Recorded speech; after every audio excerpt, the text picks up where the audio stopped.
So the way you pair them together, you have to turn them both on, right? And then after that, you have to press this button twice.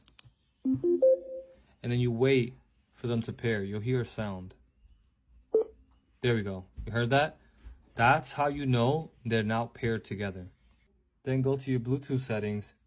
Look for G200. It should only be one, just like this. And then now you should be able to connect to both of them at the same time. And you're good to go. Play some music. Man, these things are so good, so loud. Wow. Let's go. Hey. If you guys want to pick one up, the link is right here, okay?